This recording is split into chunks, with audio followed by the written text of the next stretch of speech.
Inside these walls, time stands still. Look around. Listen. Autry Court looks and sounds just like it did when she was built in 1950. It's got character, you know, there's no other gym like it, you know, around the country. The one thing that I've heard consistently from fans is they love the atmosphere here. It's a spectator's gym. It's a place where you can go and be a part of the action.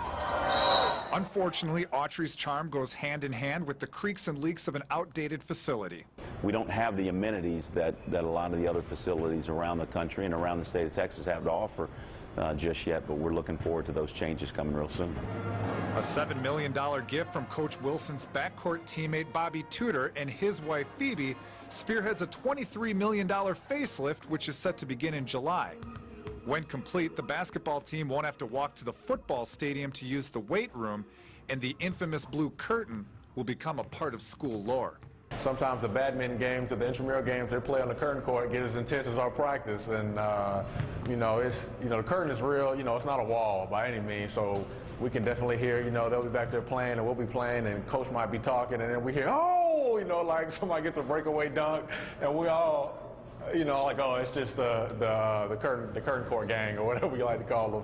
To be truthful, there's a lot of days when school's not in session, we open up that curtain and pretend that we're in a bigger venue and a wider arena, and that's just something that we're looking forward to, that curtain coming down, and hopefully as this season winds down, we'll be able to salute that thing goodbye. Autry really shows its age with troughs in the men's restrooms, and the stalls don't have any doors on them. It's not like somebody took the doors off and forgot to put them back on. There were never any doors on here to begin with. I've definitely heard a lot of stories when people come to the games like, did you know you don't have any bathroom doors on your stalls? And I'm like, I just go to school here. The gym is a major selling point for recruits, and the renovation will put Rice on even footing with every Division I program in the country. But it runs much deeper than simply a cosmetic change. It's something that we've never had. In the history of Rice basketball, there's never been a significant investment in the program to say we're going to be good and we need to start doing the things that it's going to take to be good. In a lot of respects, it has a lot of historical value to the university, and I think that's one of the reasons why we don't want to tear it down and totally go away from it. In a little more than a year from now, that ugly duckling will become a beautiful swan. Winston Dutchin for Sports Sunday. She is in first place. An Olympic athlete's opportunity to shine occurs once every 4 years.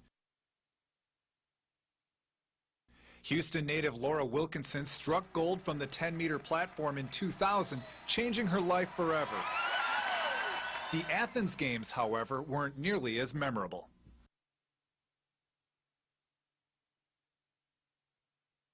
Not medaling in 2004 has probably been one of my biggest motivations to keep going, not just to get a medal in the Olympics, but I realized at that point that I wasn't ready to be done because I hadn't done what I could. Like, I feel like I haven't reached my full potential yet. And in the last couple years, I've ended up learning 3-4 new dives, and dives that I never thought I would do. I have a man's list now, and I never dreamed of doing dives like these, and I feel good doing them, and I make them easy. And it's just encouraging for me, having been diving so long, that I'm still learning new things. I'm still capable of increasing my difficulty and diving better. And so it's actually kept it very interesting and very exciting and not just mundane and the same old, same old. Laura's dedicated half her life into training at the Woodlands. That's countless hours of monotonous practice, but now that her career is coming to an end, she's having mixed feelings about it. I've been very emotional lately, knowing that, it's a year and a half, we have 18 months left, and that it just kind of started hitting me in the last month or so, and sometimes I'm leaving practice and I'll start getting teary-eyed because I'm just remembering everything I've done here.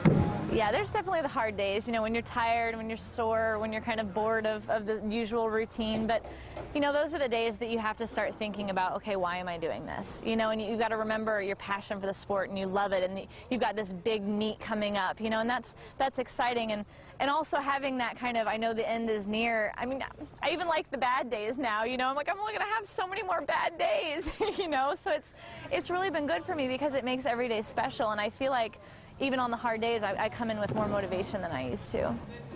Laura's the only woman to win platform gold at the World Cup, and the Olympics. Despite that success, people still can't get her name right. And yeah, we get the Wilkerson and just a montage of things, but it's really not that hard. It's Wilkinson. You know, it's kind of a common name. It's not that unusual. Wilkinson, W-I-L-K-I-N-S-O-N. Wilkinson. To alleviate any confusion, just call her by her other name, gold medalist. Winston Dutchin for Sports Sunday. 2 months as a bat boy was the closest he ever came to on-field action.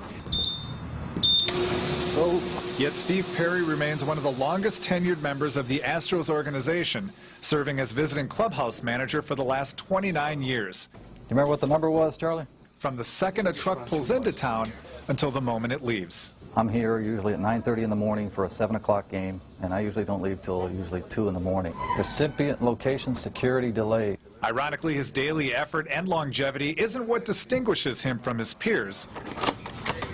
Rather, it's his bobblehead collection. Here's another one, Andy Chavez. It's a good conversation piece when they come in and they just say, wow, you added another shelf, you got more. Steve started small, but then they just multiplied like rabbits. Paul Oduka, he comes with his own removable helmets. I bought 5 of them and just put them on the shelf, and it happened to be in 2001.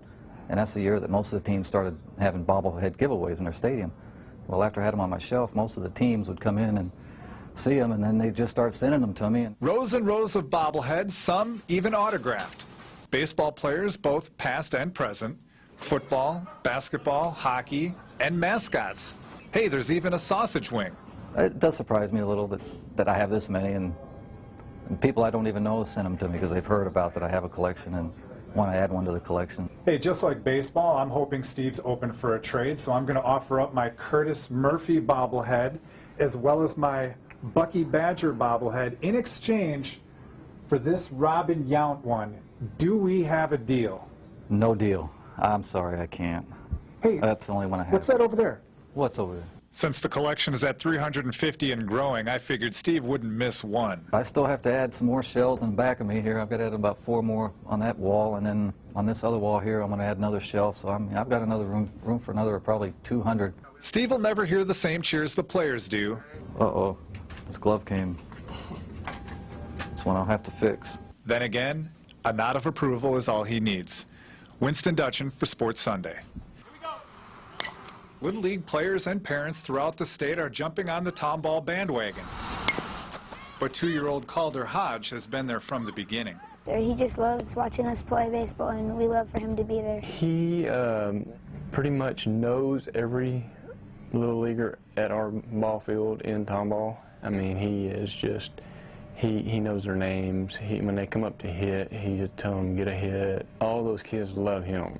He also knows every Astro by heart, going so far as to call himself Calder Biggio after his favorite player. He loves baseball.